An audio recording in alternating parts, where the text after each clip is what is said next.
Hello friends, welcome to my YouTube channel. So today in this video I am going to show you how to lock the home screen layout in this device.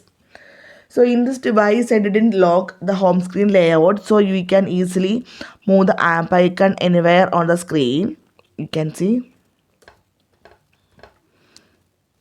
right?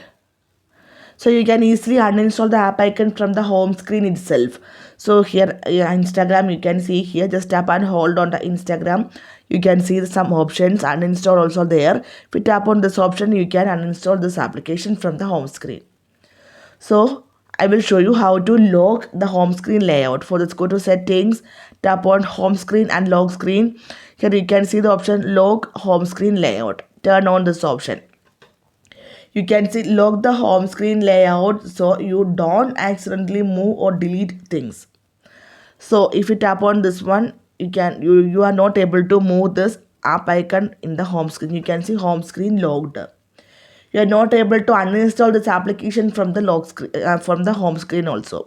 Tap on this one, you can see the options, but tap on the option uninstall, you can see the option, you can see home screen locked. You can see. So simply in this way you can lock the home screen layout in this device. So hope you guys enjoy this video. Thank you for watching. Thank you. Bye bye.